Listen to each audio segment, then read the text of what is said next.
জীবনে সুখী হতে চাইলে ৩টি কথা মেনে চলুন। ১. কারো বাসায় আপনি ঘন ঘন যাবেন না, কারণ আপনার ওপরে সে বিরক্ত হতে পারে। ২. কারো পারিবারিক ঝামেলায় নাক গলাবেন না, কারণ আজ অথবা কাল তাদের ঝামেলা মিটে যাবে, কিন্তু আপনার কথা তারা ভুলবে না। ৩. একজন পারফেক্ট জীবনসঙ্গী বেছে নিন, কারণ জীবনসঙ্গী ভালো না হলে কখনো সুখী হতে পারবেন না। পৃথিবীর সবচেয়ে শক্তিশালী জিনিস হলো লোহা, যা সব কিছুকে কেটে ফেলতে পারে। লোহার থেকেও শক্তিশালী জিনিস হলো আগুন, যা লোহাকেও গলিয়ে দিতে পারে। আগুনের থেকেও শক্তিশালী জিনিস হলো জল, যা আগুনকেও নিভিয়ে দিতে পারে। জলের থেকেও শক্তিশালী জিনিস হলো মানুষ, যা জলকেও পান করে নিতে পারে। মানুষের থেকেও শক্তিশালী হলো মৃত্যু, যা মানুষের অস্তিত্বকে ধ্বংস করে দিতে পারে। মৃত্যুর থেকেও বড় আশীর্বাদ, যা মানুষকে মৃত্যুর হাত থেকে ফিরিয়ে আনতে পারে।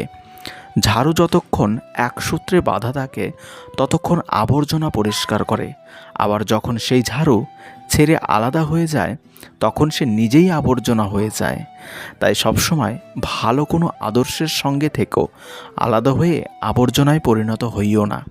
বৃষ্টির জল পরিষ্কার কোনো পাত্রে পড়লে তা পান করার জন্য উপযুক্ত হয়, নর্দমায় পড়লে পান তো দূরের কথা, পা ধোয়ারও উপযুক্ততা হারিয়ে ফেলে।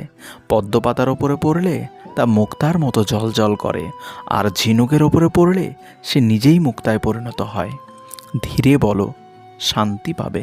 অহংকার ছাড়ো, সম্মান পাবে। সন্তুষ্ট থাকো, সুখ পাবে। টাকার গরম, ক্ষমতার দাপট আর রূপের বড়াই, সম্পত্তির অহংকার, রাগ, এগুলো রাখার কোনো জায়গা নেই। ঘোড়া যেখান থেকে জল পান করে সেখান থেকে জল পান করুন। বিড়াল যেখানে ঘুমায় সেখানে বিছানা পাতুন। বিড়াল কখনো অপবিত্র এবং নোংরা জায়গায় ঘুমায় না। যে ফল পোকায় ছুঁয়েছে সে ফল নির্দ্বিধায় খান। পোকা কখনো বিষাক্ত ফল খায় না। পোকা পানি যে মাটিতে খনন করে বাসা করে সেখানে গাছ লাগান, ভালো গাছ পাবেন। পাখির সাথে একসাথে ঘুমাতে যান এবং পাখির সঙ্গে একই সময়ে জাগ্রত হন। আপনার সমস্ত দিন স্বর্ণের মতো কাটবে। মাছের মতো প্রাণীতে প্রায় সাঁতার কাটুন।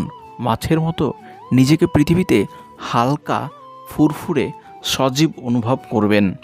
যতবার সম্ভব আকাশের দিকে তাকিয়ে থাকুন। আপনার চিন্তাধারা স্বচ্ছ, সুন্দর এবং পরিষ্কার হয়ে উঠবে। মানুষ যত তাড়াতাড়ি অতীত ভুলতে পারে তত তাড়াতাড়ি সুখী হতে পারে। ভিডিওটি ভালো লাগলে একটি লাইক করবেন।